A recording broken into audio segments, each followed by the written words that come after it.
Bonsoir et bienvenue sur le plateau du Grand Direct, une heure d'information en région Provence-Alpes-Côte d'Azur. Très heureux de vous retrouver en ce lundi soir. Nous évoquerons évidemment les élections régionales dans cette première demi-heure et la gauche qui se retire. L'annonce a été faite cet après-midi par la tête de liste du Rassemblement écologique et social, Jean-Laurent Felizia. Nous commenterons largement cette décision, notamment avec Patrick Allemand, l'ancien vice-président de la région Provence-Alpes-Côte d'Azur et ancien premier secrétaire du Parti socialiste dans les Alpes-Maritimes.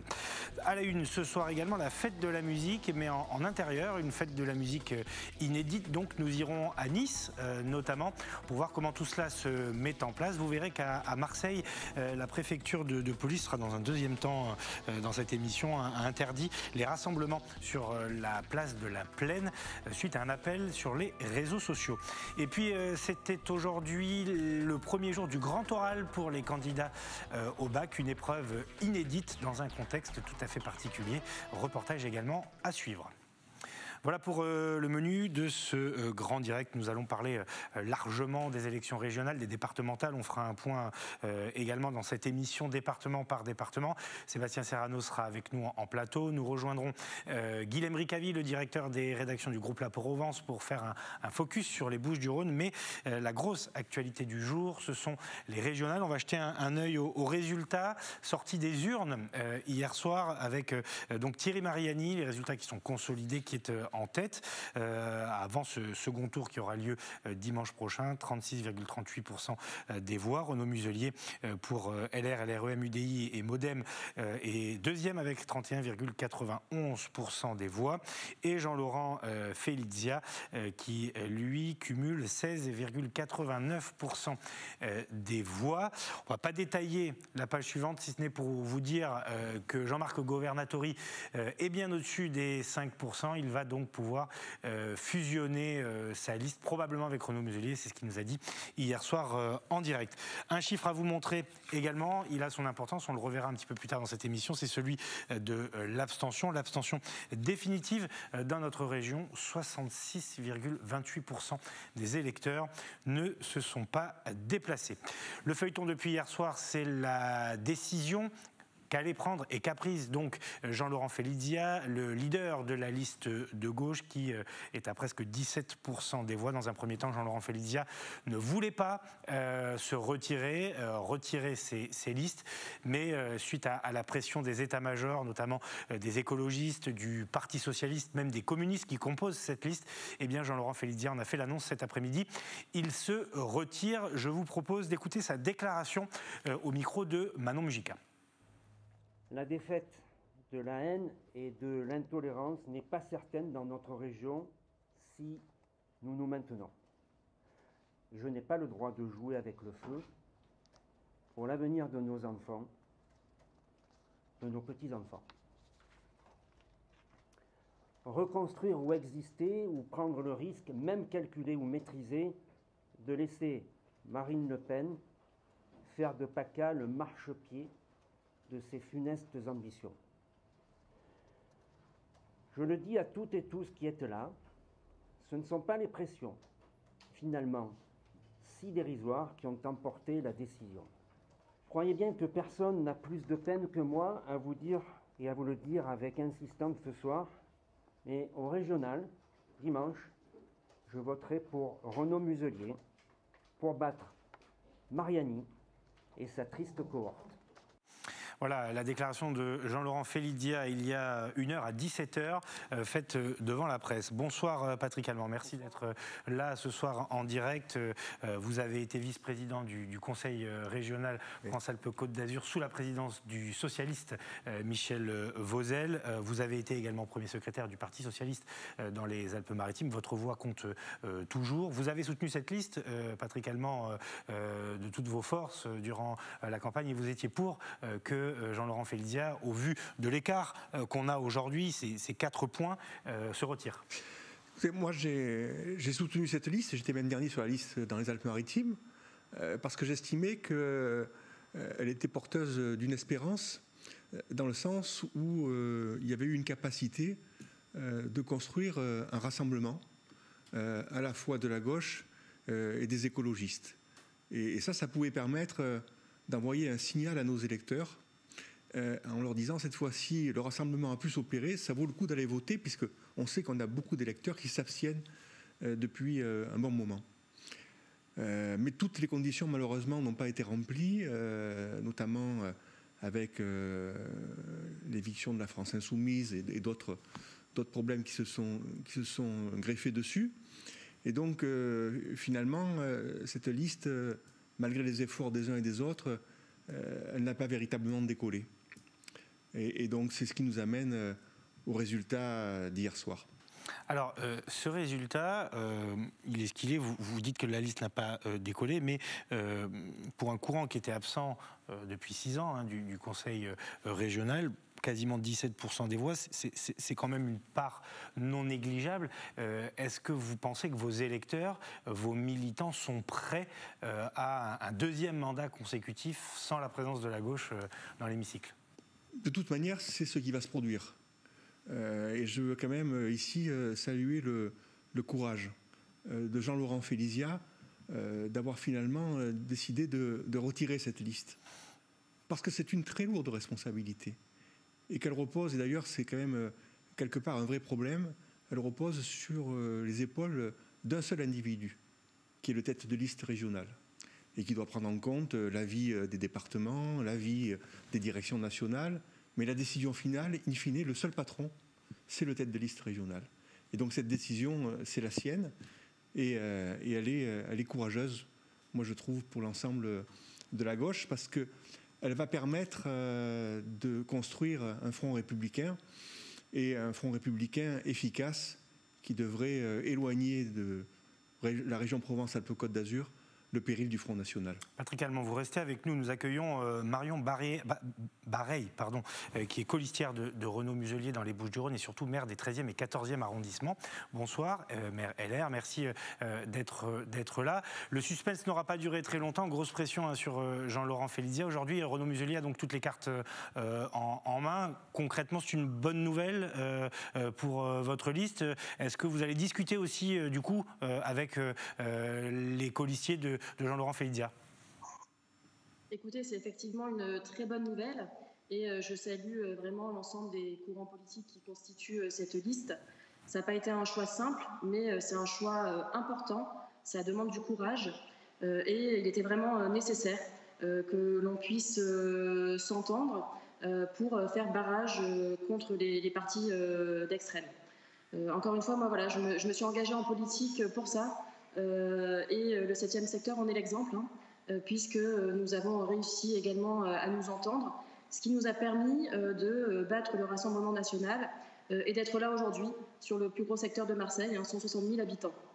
Donc voilà, donc je voulais vraiment les remercier, les féliciter pour leur courage, et nous allons continuer à nous battre et à travailler pour cette région qui compte 5 millions d'habitants. Il ne faut pas oublier que la région a des compétences très importantes, des compétences qui font partie de notre quotidien, que ce soit sur le volet d'économie, de la santé. Voilà, donc c'est vraiment très important et je tenais encore une fois à les remercier. Ça veut dire qu'il va falloir aussi ouvrir peut-être un peu la composition de l'hémicycle. Il y aura des élus En Marche, la gauche se retire une nouvelle fois. Est-ce que auprès des électeurs, il va falloir un peu plus de justice, entre guillemets, dans la représentation? Est-ce que vous êtes prêt dans la liste de Renaud Muselier à accueillir, je vais peut-être un peu loin, des colistiers de gauche où on n'en est pas encore là? Alors écoutez, ça c'est effectivement un choix, une décision qui sera prise et annoncée par Renaud Muselier, donc je ne vais pas m'engager et parler pour lui, mais bien évidemment, voilà, je pense qu'on a tous ce même combat et je le dis, c'est de se battre contre les extrêmes et nous sommes tous républicains dans notre âme et on continuera dans ce sens. Donc bien évidemment, voilà, il faut qu'on puisse tous avancer main dans la main et je pense que nous sommes nombreux à partager ces mêmes valeurs. Merci beaucoup Marion Bareil pour votre réaction ce soir, maire donc, du 7e secteur, 13e et 14e arrondissement de Marseille, colistière de Renaud Muselier dans les Bouches-du-Rhône.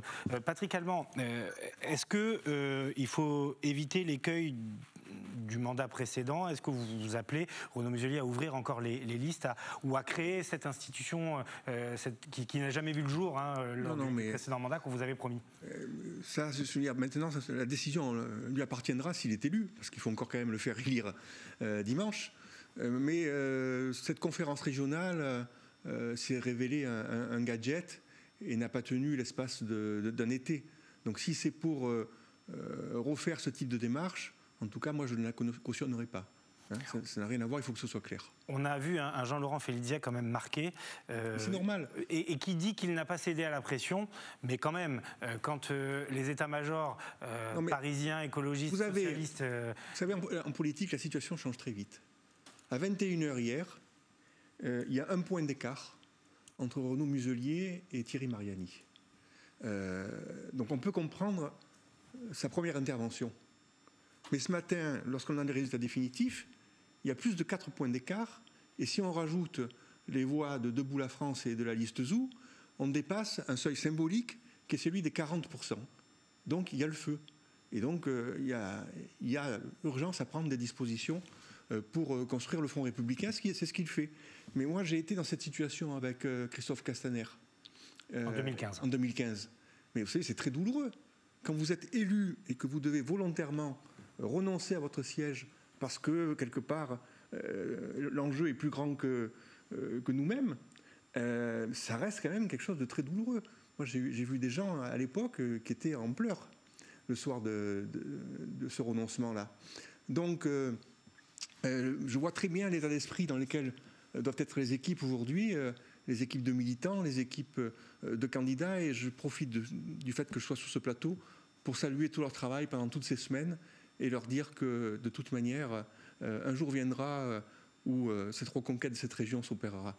Une dernière question, Patrick Allemand, et elle est importante. Oui. On a vu le chiffre de l'abstention qui est énorme, c'est historique. On va entendre des Marseillais au micro de Lionel Criado dans quelques instants qui expliquent pourquoi ils ne sont pas allés voter, notamment les jeunes. Plus de 84% des jeunes ne sont pas allés voter. Il y a une fracture désormais vraiment béante entre le peuple et ses représentants. L'abstention, le taux exceptionnel d'abstention qu'il y a eu hier révèle un profond malaise. En fait, c'est une accélération d'un processus qui ne date pas d'aujourd'hui, mais qui date depuis une quinzaine d'années. Mais là, on atteint un seuil où ce qui est posé, c'est la question de la légitimité des élus, qui en perdent énormément parce qu'ils sont représentatifs de moins en moins de personnes. Or, une démocratie, pour être bien vivante, pour être efficace, pour remplir son rôle, il faut quand même que la population y adhère. Donc ça, c'est un défi. C'est un défi qui concerne les partis de gouvernement qui doivent se pencher là-dessus. Parce que, et d'ailleurs, on a même vu hier que même le Front National en a été victime selon les sondages qui ont été séquencés par électorat politique. Donc il y a véritablement urgence, parce que tout cela traduit un malaise dont le révélateur a été la crise des Gilets jaunes, et on voit bien à travers cette élection ce que les Français nous ont répondu, c'est que rien n'était réglé. Merci beaucoup Patrick Allemand, ancien vice-président du Conseil régional Provence-Alpes-Côte d'Azur et ancien premier secrétaire du Parti socialiste dans les Alpes-Maritimes. Le débat de l'entre-deux tours, donc a priori entre Renaud Muselier et Thierry Mariani, se tiendra sur notre antenne. C'est jeudi matin entre 8h30 et 9h30. Jean-Jacques Bourdin à la présentation, puisque vous le savez, nos antennes deviendront BFM Marseille-Provence, BFM Toulon-Var et BFM Nice-Côte d'Azur. Donc rendez-vous jeudi matin et dimanche soir, évidemment, pour le second tour de ces élections. Je vous parlais de l'abstention. C'est 68% d'électeurs qui ne se sont pas déplacés dans notre région. Nous leur avons posé la question ce matin. Écoutez leur réponse dans les rues de Marseille au micro d'Yantel Criado et de Manon Mujica. On s'en fout. Pourquoi? Parce que ça ne nous intéresse pas. Ils ne sont pas pour nous, les politiques. Ils sont pour eux-mêmes. C'est pas qu'on n'est pas concerné, parce que tout le monde est concerné, mais non, on a envie de souffler, de voir autre chose un petit peu, d'arrêter de penser à tout ça. Les gens, ils sont un peu blasés, je pense, dans la politique. Je pense que je suis pas suffisamment informée. Après, c'est aussi à nous de s'y intéresser. J'avoue que c'est vrai. Avec ce qui se passe en ce moment, et j'ai plus confiance au gouvernement et et aux alentours, quoi. Tout ce qui représente le gouvernement. Bon, après, c'est tous les mêmes, quoi. Donc on n'y croit plus, quoi. Du coup, on n'a plus envie d'aller voter. On sait que c'est pour nous, on sait que c'est pour la ville, on sait que c'est pour les écoles, on sait que c'est important, il faut voter. Mais clairement, j'ai oublié. Vous savez, à Marseille, il fait beau, il fait chaud, on profite, on sort, on ne sait même plus quel jour on est. Je pensais qu'on était samedi, et voilà, on était dimanche. Et... Voilà, je suis pas un bon exemple, je suis désolée. Voilà l'abstention et les raisons, notamment des jeunes, de ne pas aller voter. Bonsoir Guilhem Ricavi, merci d'être avec nous. Je sais que votre temps est compté, donc on ne va pas vous mobiliser longtemps. 2 questions à vous poser. La première concerne les régionales. Vous êtes le directeur de la rédaction de La Provence et vous avez suivi comme nous cette annonce. Jean-Laurent Félix-Diaz se retire. C'est un boulevard pour Renaud Muselier, a priori. C'est vrai que sur le papier, si on regarde mathématiquement le report des voix qui va s'opérer, oui, probablement, ça ouvre quand même beaucoup plus de chances pour Renaud Muselier que pour Thierry Mariani au soir du second tour. Avec une abstention, on le disait, record et une campagne qui a été très, très étrange. Là maintenant, est-ce qu'on peut s'attendre à un affrontement projet contre projet, au moins là pour les quelques jours qui arrivent, où on risque d'être encore dans les coups bas et les attaques ? Ouais, écoutez, je crains qu'effectivement le débat projet contre projet que vous évoquiez ne voit pas le jour. Il n'a pas vu le jour ces dernières semaines, il n'a pas vu le jour ces derniers mois. Et au moment où la situation va se tendre pour les 2 candidats, je ne suis pas certain que leur discours, leurs propositions, leurs projets soient véritablement audibles. Je crains qu'on assiste entre les 2 tours à des passes d'armes, de querelles de politique politicienne, de débats de valeurs. On a pu voir les reproches qui étaient formulés à l'encontre de l'entourage, par exemple, de Thierry Mariani. Et là, je crois qu'il n'y aura pas de débat de fond, pas de réflexion véritablement sur ces questions-là, et alors que c'est, à mon avis, ce qui manquait cruellement pour encourager les habitants de Provence-Alpes-Côte d'Azur à se déplacer dimanche pour aller voter. Il n'y a pas eu de débat de proximité, pas d'évocation de sujets locaux ou très peu. Et ce discours-là n'a pas imprimé, ce qui donne évidemment pas, comme le montrait votre micro-trottoir, ce qui ne donne pas forcément envie d'aller voter parce qu'il n'y a pas de sens à l'arrivée à ce vote. Une dernière chose, Guilhem, les élections départementales qu'on a un peu tous oubliées avant le scrutin, mais qui ont eu lieu. Quels sont les rapports de force dans les Bouches-du-Rhône? En clair, est-ce que Martine Vassal va conserver sa présidence? Est-ce qu'il y a eu des surprises hier soir? Alors c'est vrai que la sortante Martine Vassal, dans son canton par exemple, arrive très largement en tête, hein. Ça c'est une évidence. Elle est plutôt en position de force ici dans les Bouches-du-Rhône, avec au final en face d'elle peu de véritables adversaires. Il y a eu la tentative de reproduire la dynamique du printemps marseillais, vous savez, cette gauche plurielle, renouvelée, réinventée, sans véritablement de succès. Et face à elle, elle rencontre souvent des binômes du Rassemblement national. Et là aussi, on peut imaginer que dans ces confrontations, ces duels du second tour, eh bien, ce sera plutôt sa liste Provence Unie qui arrivera devant dans un certain nombre de cas. Donc pas de réelle surprise en ce qui concerne les départementales, mais vous avez raison de le souligner, Nicolas, c'est un scrutin qui n'a pas énormément passionné, et encore moins cette année dans une configuration où il cohabitait avec des élections régionales, où le casting, où le scénario était plus propice à susciter l'intérêt des médias, notamment des médias nationaux qui ont focalisé, j'allais dire, sur ce combat pour la conquête du conseil régional de la région Provence-Alpes-Côte d'Azur. Merci beaucoup à vous, Guilhem. Bonne soirée. On se retrouve très bientôt. C'était un plaisir de vous avoir dans cette émission, directeur des rédactions du groupe La Provence. Nous accueillons maintenant sur ce plateau Sébastien Serrano. Bonsoir. Journaliste pour Azur TV, bien sûr. Pour faire le point dans les Alpes-Maritimes, cette fois-ci.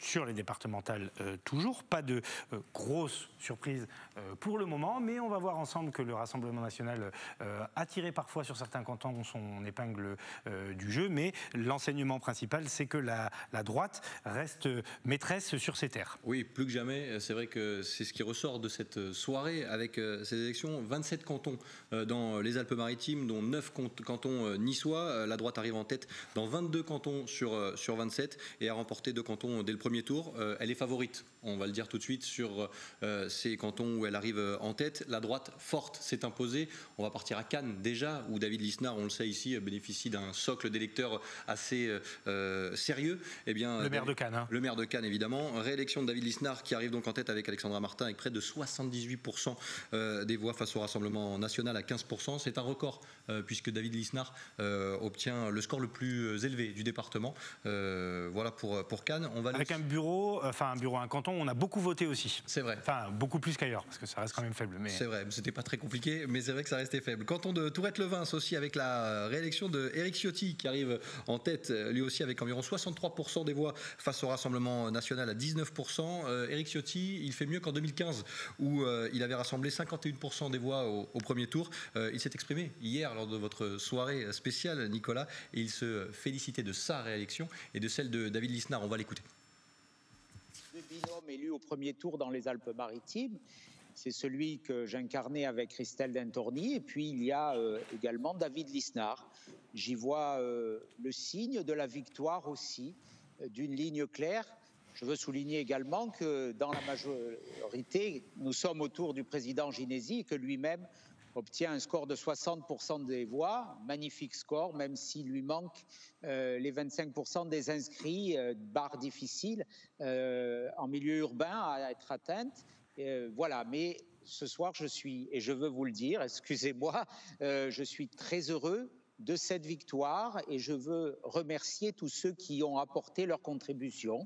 C'est la victoire de la fidélité à une terre, dans cette terre des vallées, de nos montagnes, de nos villages. C'est la victoire aussi de la fidélité à des valeurs. Qui évoquait Charles-Ange Ginesy, président sortant du département, qui arrive en tête avec presque 60% des voix face au Rassemblement national, qui lui est à 21%. Mais Charles-Ange Ginesy n'est pas élu, la faute à l'abstention, puisque, on le rappelle, pour être élu au premier tour, il faut réunir 25% des inscrits. C'est pas le cas en l'occurrence pour. Et plus 50% des voix, forcément. Ça, voilà, forcément. Logique, sur ce bureau, c'était pas le cas. On va aller à Cagnes aussi, Cagnes 2, où Joseph Ségura est en tête, lui non plus pas élu au premier tour. Le maire de Saint-Laurent-du-Var. Ouais. Voilà, malgré plus de 54% des voix, faute encore une fois à l'abstention, mais plutôt bien placé pour ce premier tour, Joseph Ségura. Avec dans ce canton le Rassemblement national qui est assez haut, le Rassemblement national qui réalise quand même quelques scores intéressants dans les Alpes-Maritimes. Est-ce que quelques cantons peuvent basculer ou pas? Alors ça paraît peu probable, mais tout de même au second tour, 24 cantons, ils seront représentés dans 24 cantons sur les 27, mais seulement en tête dans 3 cantons.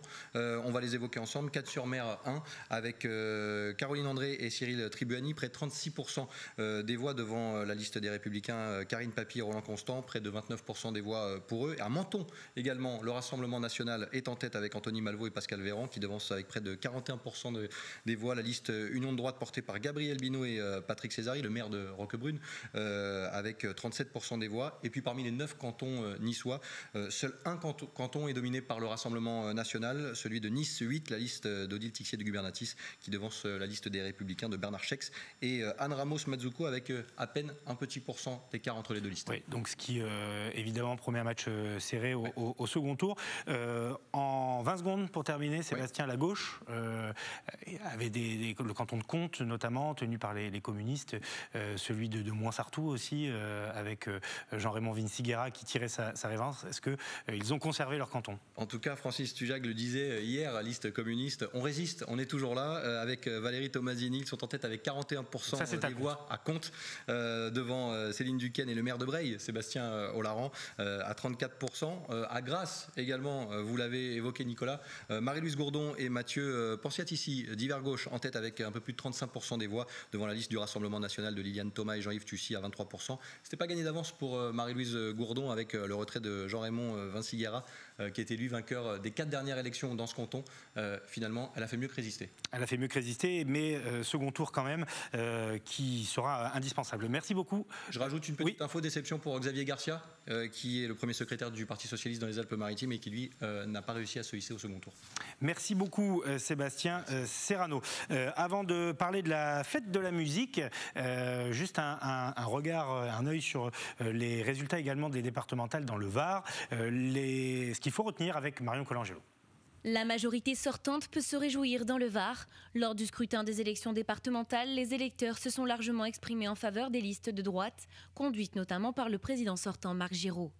Dans certains cantons, la droite obtient la majorité dès le premier tour, comme dans celui de Lacros avec plus de 64%. Elle rafle même 82% des voix dans le canton de Brignoles. À Toulon, les listes soutenues par Hubert Falco sont en tête dans les 4 cantons de la ville. Mais la partie n'est pas gagnée partout pour les Républicains. Le Rassemblement national et apparenté arrive en tête dans 9 cantons. La grande gagnante de ce premier tour est, comme partout ailleurs, l'abstention. Elle atteint 67% sur l'ensemble du département du Var. Dimanche prochain, pour le second tour, les électeurs sont appelés à voter encore dans 25 cantons pour élire les 46 conseillers départementaux du Var. Voilà pour le point presque complet sur ces départementales. Second tour, évidemment, dimanche soir. Rendez-vous à 19h30 sur les antennes d'Azur TV. Second tour des élections départementales et régionales à suivre donc avec nous, avec nos invités, nos experts et nos journalistes, évidemment, dans les permanences. 21 juin, le jour de la fête de la musique, une fête de la musique qui s'annonçait mal jusqu'à il y a quelques jours, puisque le gouvernement et Roselyne Bachelot ont autorisé les bars et les restaurants à organiser des mini-concerts. Alors, ce seront des événements en intérieur qui ne pourront pas se dérouler à l'extérieur. Nous rejoignons Claudia Olivier, accompagnée de Marie Justo, à la brasserie La Lorraine, si je ne dis pas de bêtises, à Nice. Alors, est-ce que ça se prépare ? Est-ce qu'il y a déjà du monde et est-ce que finalement tout le monde a pu quand même s'organiser ? Alors oui, bonsoir Nicolas. Donc on attendait cette soirée avec impatience. On voulait fêter la fête de la musique. On n'avait pas pu le faire l'année dernière. Alors ce soir, on l'attend, on le voit sur les images de Marie Justo. Il y a beaucoup de monde qui commence à arriver en terrasse. Alors ce soir, évidemment, la soirée est contrôlée par un protocole sanitaire strict. Donc on va commencer donc par ce qui est interdit. Donc malheureusement, on ne peut pas se rassembler à plus de 10 personnes sur la voie publique. On ne peut pas non plus jouer de la musique ou organiser des concerts amateurs sur la voie publique. On est obligé de porter le masque dès qu'on est dans un lieu clos et là où il y a beaucoup de personnes. Mais la bonne nouvelle de la soirée, comme vous l'avez dit Nicolas, c'est que du coup les restaurateurs et les barman ont pu organiser des mini-concerts. Alors ici, la particularité de ce restaurant, vous allez venir avec moi, vous allez le voir, donc ici ils ont trouvé la technique, ils se sont mis juste entre l'intérieur et l'extérieur. Donc on le voit donc avec Katia qui est en train de se préparer, qui va nous faire des chansons ce soir. Et de l'autre côté, sur les images de Marie, justement, on peut voir donc qu'il y a bien une distanciation entre les tables. Il y a plus de 6 convives attablés.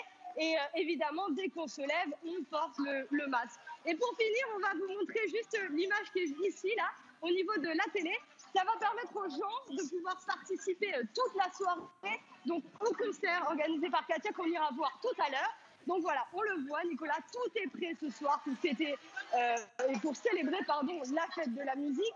Alors, l'autre bonne nouvelle de la soirée, c'est que le couvre-feu de 23h a été donc supprimé depuis hier soir. Il devait durer jusqu'au 30 juin. Et puis finalement, donc hier soir, le gouvernement en a décidé autrement.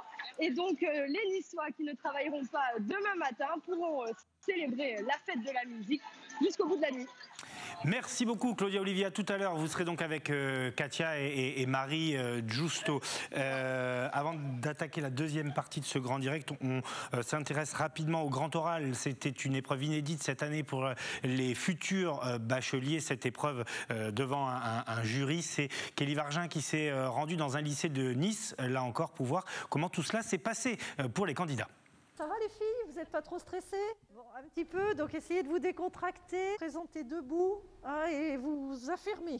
Un dernier conseil avant le grand oral, une épreuve inédite et qui génère beaucoup plus de stress que l'écrit de philosophie car les élèves ne pourront pas compter sur le contrôle continu et auront 20 minutes pour faire leur preuve sur un sujet choisi par le jury. Pendant 5 minutes, c'est eux qui présentent leurs problématiques, qui expliquent leur sujet.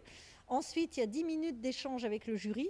Et ensuite, ils ont 5 minutes où ils doivent présenter quel est le lien avec leurs questions, avec leur parcours d'orientation. Et les élèves n'appréhendent pas tous de la même façon cette épreuve. Le fait de passer à l'oral devant des personnes qu'on ne connaît pas, c'est toujours un peu plus stressant que d'écrire juste. Surtout que moi, j'ai pas l'habitude de parler à l'oral et d'aller vers les gens. J'ai une feuille, je relis et après je me pose devant mon téléphone et je mets le chrono et je parle.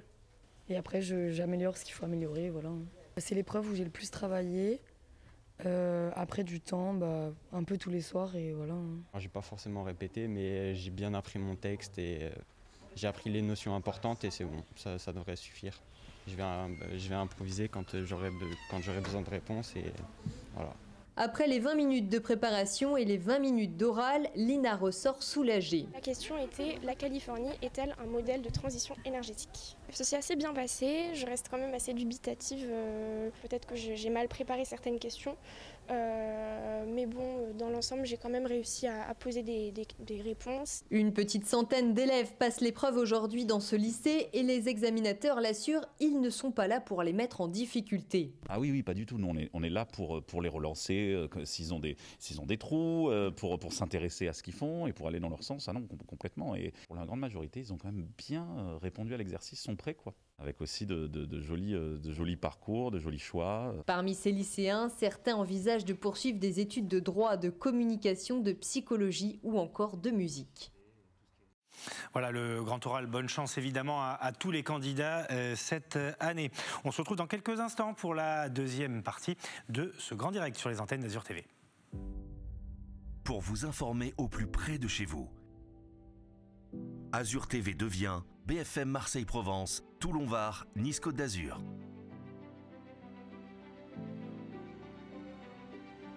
L'info de proximité, l'économie locale, les loisirs, les sports, les transports, les sorties, toute l'actualité, 7 jours sur 7. Toute la journée, des rendez-vous d'information réactualisés en permanence. Avec le Grand Journal du Sud, pour vous informer au plus près de chez vous. C'est une équipe 100% dédiée, réactive, des innovations technologiques au service du direct. Info, météo, proximité, ce qui fait votre quotidien.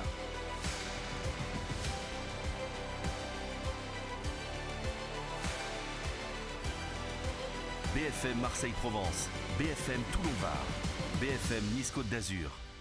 Disponible sur tous les supports.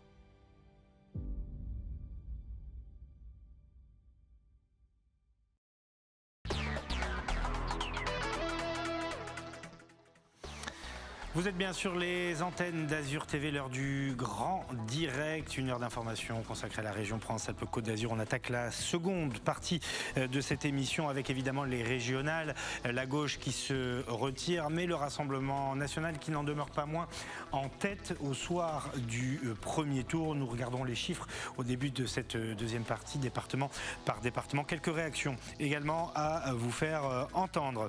La fête de la musique, vous l'avez vu. Nous retournerons à Nice pour échanger avec une artiste qui va chanter ce soir. Nous irons également à Marseille où la préfecture interdit les rassemblements sur la fameuse place de la Plaine. Un appel avait été lancé sur les réseaux sociaux. Et puis le début du grand oral, vous venez de le voir il y a quelques instants. Ça a démarré ce lundi. Une épreuve inédite dans la nouvelle formule du bac à lauréat. Vous entendrez ces lycéens et lycéennes qui ont répondu donc aux questions du jury. On commence donc cette deuxième partie avec les élections régionales, les résultats. Soirée que vous avez suivi en direct sur les antennes d'Azur TV hier soir. On va regarder les résultats globaux pour les principales listes. Thierry Mariani pour le Rassemblement national et la droite populaire en tête, 36,38% des voix. Renaud Muselier pour la République en marche, les Républicains, l'UDI et le MoDem a recueilli 31,91% des voix. Et en troisième position, donc, le Rassemblement de la gauche, mené par Jean-Laurent Félizia, l'élu du Lavandou, l'élu écologiste qui récolte 16,89% des voix. Suivent derrière les autres listes. À noter, ce que je disais tout à l'heure, le score de Jean-Marc Governatori, 5,28% des suffrages, qui va pouvoir fusionner à la veille, juste avant ce ce second tour. Je vous propose de regarder rapidement les résultats dans nos 3 départements, uniquement pour les 3 premiers, puisque c'est eux qui animent ce second tour. Dans les Alpes-Maritimes, et c'est une forme de surprise quand même, Thierry Mariani qui est en tête avec 37,87% des voix. Renaud Muselier, lui, récolte 34,86% des voix. Jean-Laurent Félidia, 12,54% des voix. Petite surprise parce que c'est Christian Estrosi, le maire de Nice, qui menait la liste Les Républicains dans ce département. Il est donc deuxième derrière Alexandra Masson, qui était notre invité, qui défendait les couleurs du Rassemblement national. Dans les Bouches-du-Rhône, là aussi, Thierry Mariani arrive en tête, 34,13% des voix. Renaud Muselier, dans son département, n'est que deuxième, 30,48% des voix. Jean-Laurent Félidia, pour la gauche, récolte 20,69% des suffrages. Et puis, il nous reste à voir le Var. Là, on s'y attendait peut-être un peu plus, très haut score de Thierry Mariani. On le rappelle, Fréjus, par exemple, dans le Var, est tenu par un maire RN, 40,26% des voix. Renaud Muselier s'accroche avec 33,51% des voix. Et puis, la liste de gauche de Jean-Laurent Félidia récolte 12,28% des voix. Un dernier chiffre avant d'entendre quelques réactions, c'est celui de l'abstention. C'est un chiffre capital. 66,28% des électeurs de notre région ne se sont pas rendus aux urnes. C'est un record sous la Ve République pour une élection dans notre pays. Je vous propose d'écouter maintenant Thierry Mariani, la tête de liste du Rassemblement national que nous avons rencontré, que Valentin Rodriguez a rencontré ce matin. C'était avant que Jean-Laurent Félidia annonce son retrait. Thierry Mariani qui a commenté les résultats bruts et le fait donc que le Rassemblement national soit arrivé en tête et qu'il y ait surtout beaucoup d'abstention. 4,5 d'écart, c'est certes moins que ce qu'on espérait, mais c'est quand même un écart qui nous donne plus que de l'espoir. Deuxièmement, je fais remarquer que le seul président sortant de conseil régional qui n'arrive pas en tête dans sa propre région, c'est Renaud Muselier. Alors bien sûr, on est surpris et déçu par les abstentionnistes, on ne va pas vous dire le contraire, puisque plus de 65% ne sont pas venus voter, ce qui est pour nous une source d'espoir, parce que quand je regarde les quelques analyses sur ces abstentionnistes, il semble qu'il y ait beaucoup de notre électorat populaire traditionnel qui ne se soit pas déplacé. Voilà, Thierry Mariani, donc au micro de Valentin Rodriguez. C'était ce matin, je le rappelle, avant le retrait de Jean-Laurent Félidia. Un retrait de la liste de gauche pour faire barrage, comme le veut l'adage, front républicain au Rassemblement national. Jean-Laurent Félidia qui subissait la pression d'un certain nombre de ses colistiers, des états-majors parisiens aussi, mais une décision qui ne ravit pas tout le monde. C'est le cas par exemple d'Élie Tessier, qui était deuxième de liste dans les Alpes-Maritimes. Elle comprend finalement la décision de Jean-Laurent Félidia, mais c'est un déchirement donc pour elle. Cette campagne a été une campagne qui a été difficile, mais qui a été avant tout collective. Et je pense que, quelles que soient les décisions, qu'on soit en désaccord ou qu'on soit en accord, quand on fait une union comme celle-là, c'est important de rester solide jusqu'au bout.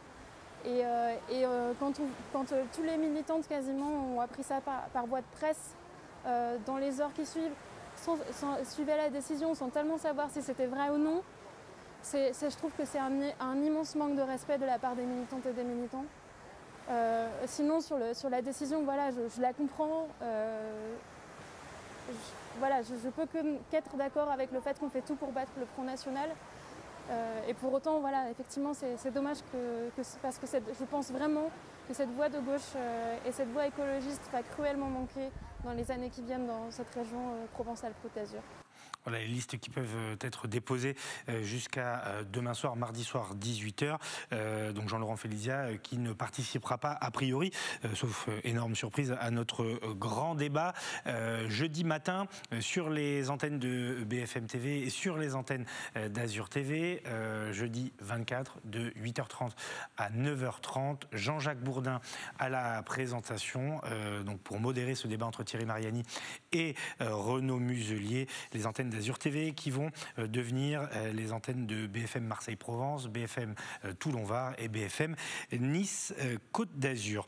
Vous avez compris, vous l'avez compris depuis hier soir, l'un des éléments clés de cette élection, c'est l'abstention. C'est presque 69% d'électeurs qui ne se sont pas rendus aux urnes. Yantel Criado et Manon Mujica à Marseille ont essayé de comprendre pourquoi les gens n'étaient pas allés voter, surtout les jeunes. Écoutez ces quelques réactions plutôt édifiantes quand même. On s'en fout. Pourquoi? Parce que ça ne nous intéresse pas. Ils ne sont pas pour nous les politiques, ils sont pour eux-mêmes. C'est pas qu'on n'est pas concerné, parce que tout le monde est concerné, mais non, on a envie de souffler, de voir autre chose un petit peu, d'arrêter de penser à tout ça. Les gens, ils sont un peu blasés, je pense, la politique. Je pense que je suis pas suffisamment informée. Après, c'est aussi à nous de s'y intéresser. J'avoue que c'est vrai. Avec ce qui se passe en ce moment, et j'ai plus confiance au gouvernement et aux alentours, quoi. Et tout ce qui représente le gouvernement. Bon, après, c'est tous les mêmes, quoi. Donc on n'y croit plus, quoi. On n'a plus envie d'aller voter. On sait que c'est pour nous, on sait que c'est pour la ville, on sait que c'est pour les écoles, on sait que c'est important, il faut voter. Mais clairement, j'ai oublié. Vous savez, à Marseille, il fait beau, il fait chaud, on profite, on sort, on ne sait même plus quel jour on est. Je pensais qu'on était samedi, et voilà, on était dimanche. Et voilà, je suis pas un bon exemple, je suis désolée. Voilà, la jeunesse qui ne s'est pas mobilisée, 84% des moins de 34 ans, des 25-34 ans très exactement, ne sont pas allés voter hier pour ces régionales et départementales.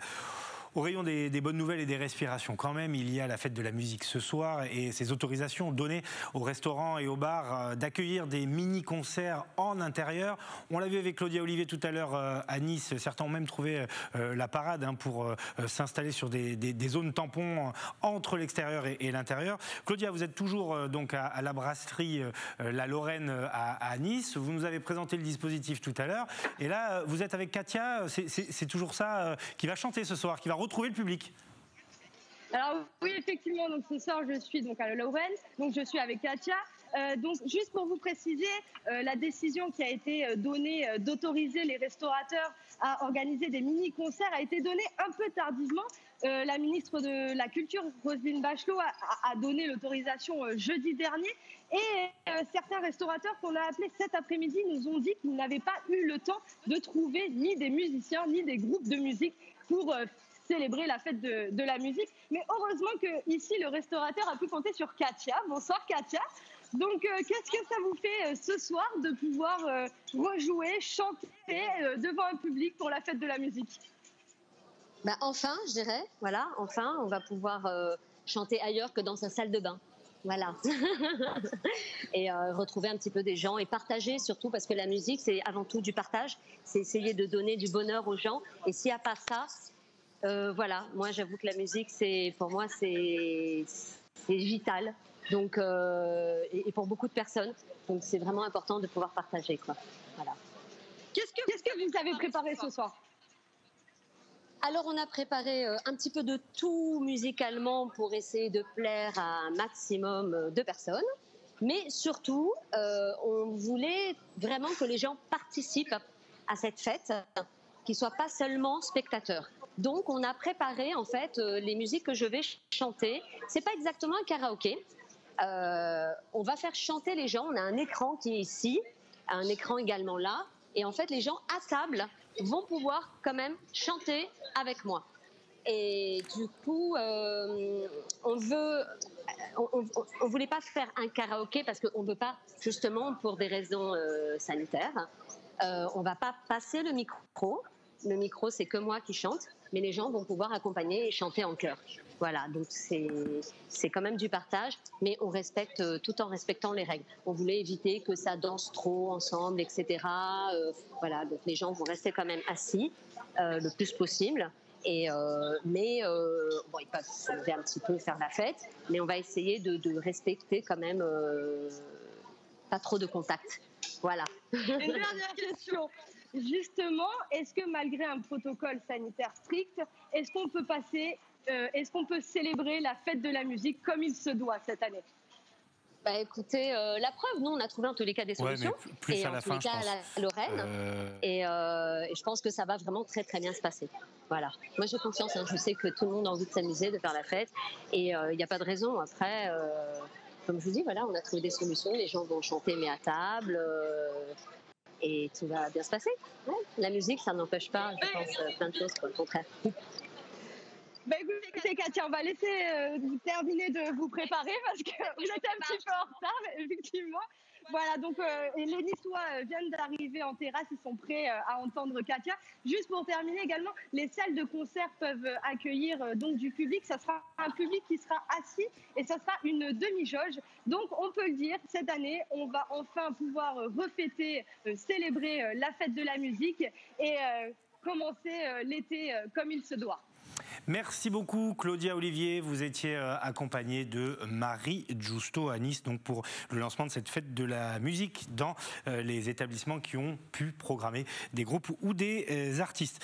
Autre ambiance à Marseille sur la place de la Plaine, vous le savez, qui est un peu l'épicentre d'une forme de contestation à Marseille. Un appel sur les réseaux sociaux avait été lancé à se réunir pour un rassemblement festif et musical donc à l'occasion de cette fête de la musique sauf que en extérieur, c'est évidemment interdit. La préfecture a même durci les mesures pour s'assurer qu'il n'y aurait pas de rassemblement. Les explications sont signées Cindy Chevaux. Des chaises inoccupées, une place presque vide. En ce jour de fête de la musique, le quartier de la Plaine à Marseille est inhabituellement calme. Et pour cause, les rassemblements festifs et musicaux y sont proscrits. Pour les riverains, c'est un coup dur. Je pense qu'il faudrait nous laisser un petit peu de liberté, même si on essaie de nous interdire beaucoup de choses. J'espère que la police ne viendra pas trop tôt ici ce soir. Je vais rester ici jusqu'à ce que les CRS arrivent. Et quand les CRS arrivent, moi je partirai. C'est vrai qu'on pourrait, en canalisant, autoriser certaines manifestations, mais bon, malheureusement ça risque de dégénérer comme partout. C'est dommage, en plus tout est refait, c'est grand, c'est spacieux, donc ouais. On va venir faire la fête, on verra, je sais pas. C'est après un appel à l'organisation d'une soirée festive sur les réseaux sociaux que la préfecture de police a décidé de réagir. La place fraîchement inaugurée serait susceptible de réunir plusieurs centaines de fêtards. Selon la préfecture, elle n'offrirait aucune garantie sur les mesures de sécurité. Pour ce serveur, c'est l'incompréhension. On est la seule place de tout Marseille qui est interdite, ce qui est un scandale. Nous, on va continuer à travailler normalement. Nous, je veux dire, on a des terrasses, on travaille, il n'y a pas de souci. Pour nous, on va travailler. Après, nous, c'est le côté, c'est l'interdiction qui vise la place particulièrement. Voilà, dans tout Marseille, vous allez sur le cours Julien, il y a des gens pour faire de la musique. Pourtant, c'est une place. On est marqué au fer rouge. L'interdiction ne s'applique pas aux établissements recevant du public comme les bars ou les restaurants, mais restera en vigueur jusqu'au petit matin. Tourisme à présent et le département du Var qui dans tout ça prépare la saison estivale. Nous allons voir avec Thomas Bernabé où nous en sommes si la saison a bien démarré parce qu'il fait déjà très chaud. Les masques tombent, les températures flirtent avec les 30 degrés et les touristes commencent à investir plage et hôtel. Selon le site Airbnb qui met en relation des particuliers désireux de louer leurs biens, le département du Var est même devenu la première destination du site, détrônant ainsi Paris. La part des séjours ruraux réservés sur le site a pratiquement doublé entre l'été 2019 et l'été 2021, passant de 24 à 45%, une situation qui profite également aux hôtels toulonnais. Même si Airbnb remporte la mise sur l'hôtellerie, ça ne veut pas dire que les hôteliers se sont éteints. Bien évidemment que non, au contraire, ce qui est bien, c'est que ça permet de pouvoir remplir les hôtels, qui sont tous très qualitatifs ici sur la côte varoise et surtout sur l'aire toulonnaise. On pousse vraiment la destination Var, avant tout, la destination Toulon, parce que c'est très important et je pense qu'on fera effectivement un bon été. L'établissement connaît un taux d'occupation de 70% pour le mois de juin. Un tiers des 62 chambres sont déjà réservées pour les mois de juillet et août. La saison estivale s'annonce donc sous d'excellents auspices pour les professionnels de l'hôtellerie. Voilà, l'été qui démarre donc plutôt bien dans le Var.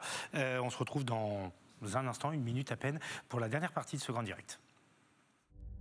Pour vous informer au plus près de chez vous, Azur TV devient BFM Marseille-Provence, Toulon-Var, Nice-Côte d'Azur.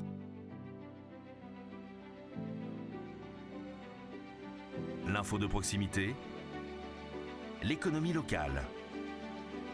les loisirs, les sports, les transports, les sorties, toute l'actualité, 7 jours sur 7. Toute la journée, des rendez-vous d'information réactualisés en permanence. Avec le Grand Journal du Sud, pour vous informer au plus près de chez vous. C'est une équipe 100% dédiée, réactive, des innovations technologiques au service du direct. Info, météo, proximité, ce qui fait votre quotidien.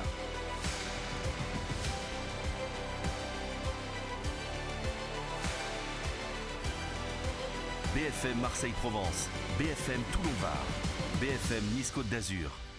Disponible sur tous les supports.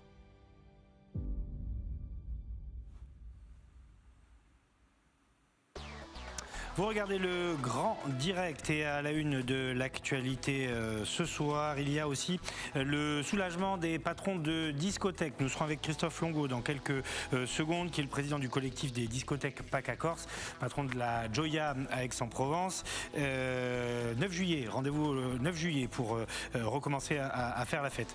Les régionales, la gauche se retire. Jean-Laurent Felizia, la tête de liste du Rassemblement écologique et social, l'a annoncé cet après-midi. Trop de risques selon lui de voir le RN de Thierry Mariani s'imposer. Et puis pour terminer, nous irons dans un EHPAD de Villeneuve-Loubet où on a célébré là aussi la fête de la musique. On en a parlé dans cette émission de cette fête de la musique, mais les résidents, les familles ont vibré au rythme de la samba, a priori, vous le voyez sur ces images. La bonne nouvelle du jour, enfin on va voir si c'est une bonne nouvelle, est-ce qu'elle n'intervient pas trop tard quand même, c'est la réouverture annoncée le 9 juillet prochain des boîtes de nuit, des discothèques avec un protocole quand même très lourd, hein, des jauges, de la distanciation, du port du masque. Bonsoir Christophe Longo, vous êtes président du collectif des discothèques PACA Corse, je le disais, patron aussi de la Gioia à Aix-en-Provence, un établissement bien connu. Alors est-ce que ce soir vous êtes soulagé? On imagine que oui, parce qu'il y a un début de reprise d'activité. Néanmoins, il y a beaucoup de contraintes. Beaucoup, alors, soulagé, même très heureux, on peut dire. Après, beaucoup de contraintes, c'est vrai qu'on aura le pass sanitaire. Mais alors, le pass sanitaire, ça veut dire que les gens qui viendront dans nos établissements devront être ou vaccinés, ou avoir fait un test PCR ou antigénique, ou avoir eu le Covid il y a moins de 6 mois. Pour pouvoir avoir accès au club. Nous, on va certainement mettre, et c'est ce qu'on va faire là pour la plupart, mettre à l'extérieur des professionnels de santé qui pourront faire des tests antigéniques avant de rentrer dans l'établissement. Voilà, ça veut dire qu'il va falloir que vous vous organisiez de cette façon-là avec quand même toute une logistique à vos frais? Alors non, parce que les tests antigéniques seront faits par ou des pharmaciens ou des médecins ou des infirmières libérales. Et en fait, les gens suffiront qu'ils viennent avec leur carte vitale.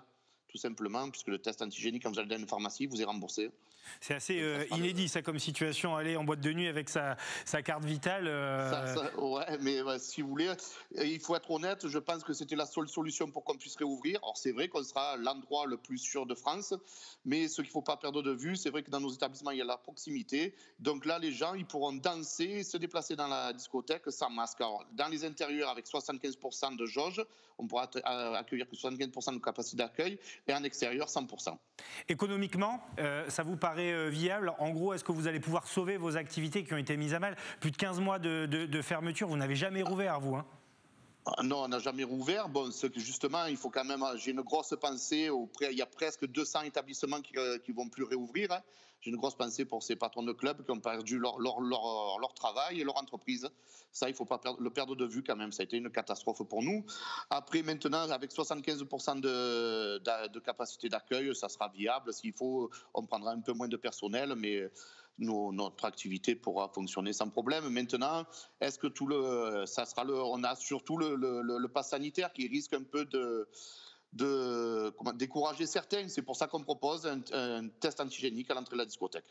Alors, est-ce que, donc vous l'avez dit, vous adapterez peut-être le personnel en fonction. On pourra danser sur les pistes? On pourra danser, oui. Avec ou sans masque? On pourra danser sans masque. Oui, donc du coup, la vie sera quasiment normale à l'intérieur de la boîte une fois qu'on sera rentré. Une fois qu'on sera rentré, à partir du moment où on a le pass sanitaire, la vie sera quasi normale dans l'établissement. Pour terminer, vous, à titre personnel, dans votre établissement donc à Aix-en-Provence, vous avez déjà commencé à vous organiser. Vous l'avez dit, vous mettrez donc du personnel de santé, mais vous avez contacté vos salariés, vous avez commencé à former bien sûr. les équipes. Nous, on est quasiment prêts. Tout le monde est enthousiaste. Bon, moi, j'ai la chance d'être en extérieur. Donc, je pourrais accueillir la capacité totale. Sur l'été, je suis en extérieur. Donc, je pourrais accueillir la capacité totale de public que j'ai le droit. Donc, ça devrait bien se passer. Hein. Il n'y a pas de raison. Après, voilà, comme il fallait passer par ce pass sanitaire, tous les patrons de boîte, la plupart du moins, l'ont bien compris. On va faire ce qu'il faut pour que ça se passe bien, pour que les gens puissent faire la fête en toute sécurité. Voilà, donc vous êtes un patron de collectif et d'établissement heureux ce soir, vous nous l'avez dit. Oui, bien sûr. On va enfin reprendre notre travail quand même, parce que c'est difficile, 15 mois sans travailler, pour la plupart sans salaire quand même, hein, et surtout reprendre une vie sociale, revoir nos clients, nos amis, et reprendre notre vie presque comme avant, malgré la contrainte encore du pass sanitaire, mais je pense que les choses devraient évoluer en septembre. Voilà, rendez-vous le 9 juillet, en tout cas pour la réouverture des boîtes de nuit. On réservera des tables, nous, pour suivre tout ça, parce que c'est vrai que aller en boîte de nuit avec sa carte vitale, test PCR à l'entrée, ça sera assez inédit. Mais comme vous l'avez dit, c'est essentiel, et on est finalement aussi heureux pour vous que vous puissiez reprendre votre activité qui a beaucoup souffert. 15 mois de fermeture, plus de 15 mois. Voilà, vous étiez 16 mois quand on réouvre. Hein. Voilà, ça fera 16 mois au 9 juillet. Vous étiez les derniers dans ce cas-là. Merci beaucoup, Christophe Longo. Je rappelle que vous présidez le collectif des discothèques PACA Corse. On va terminer ce grand direct avec deux infos qu'on vous a déjà données, mais qu'on va vous rappeler. La première, c'est que la liste de gauche de Jean-Laurent Felizia se retire au régional. Je vous propose d'écouter Jean-Laurent Felizia qui a donc pris cette décision cet après-midi. La défaite de la haine et de l'intolérance n'est pas certaine dans notre région si nous nous maintenons. Je n'ai pas le droit de jouer avec le feu pour l'avenir de nos enfants, de nos petits-enfants. Reconstruire ou exister ou prendre le risque, même calculé ou maîtrisé, de laisser Marine Le Pen faire de PACA le marchepied de ses funestes ambitions. Je le dis à toutes et tous qui êtes là, ce ne sont pas les pressions, finalement, si dérisoires, qui ont emporté la décision. Croyez bien que personne n'a plus de peine que moi à vous dire et à vous le dire avec insistance ce soir, mais au régional, dimanche, je voterai pour Renaud Muselier, pour battre Mariani et sa triste cohorte. Voilà, et la deuxième information dont je voulais vous parler avant de conclure, c'est la fête de la musique, évidemment. Vous pouvez vous rendre dans les bars et les restaurants. Certains ont eu le temps de s'organiser pour célébrer cette fête de la musique avec des groupes qui sont autorisés à jouer en intérieur. Les salles de concert, les salles de spectacle également peuvent organiser des événements. Et les EHPAD, on va terminer avec ça. Les EHPAD, exemple à Villeneuve-Loubet, par exemple, dans les Alpes-Maritimes, où bien, toute la journée, on a célébré cette fête de la musique entre résidents, soignants, les familles ont même été conviées dans l'après-midi. C'est un reportage signé Marie Justo.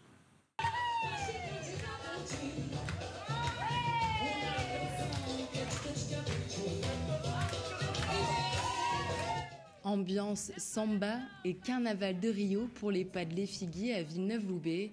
De la bonne humeur, de la danse et un moment de partage pour les résidents. Ces derniers mois, toutes les activités ont été annulées à cause de la Covid. Alors aujourd'hui, les sourires sont sur tous les visages. Cette gaieté, cette joie de vivre, on a besoin. On a eu les deux filles là. Ça nous a vraiment plu, moi. Hein. Elles dansent bien, elles sont belles.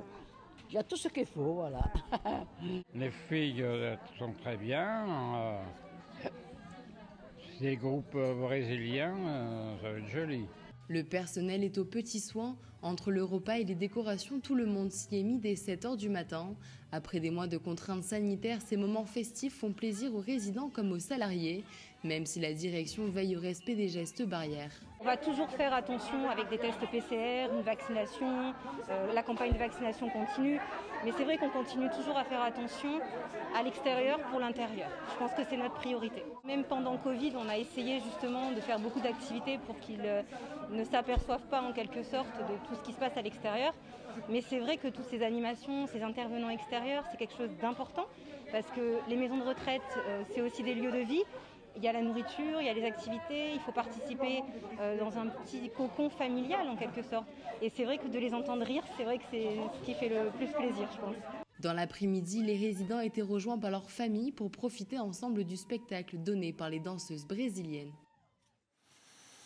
Voilà, bonne ambiance donc dans cette EHPAD. C'est la fin de ce grand direct. Merci de nous avoir suivis. Merci évidemment à Théo Serfati, Sébastien Liotard, Aurélien Blot, Émile Barbara ce soir, sans oublier Philippe Codet, Stéphanie Mossman et Céline Moncel à la préparation de cette émission. Bonne soirée et à demain.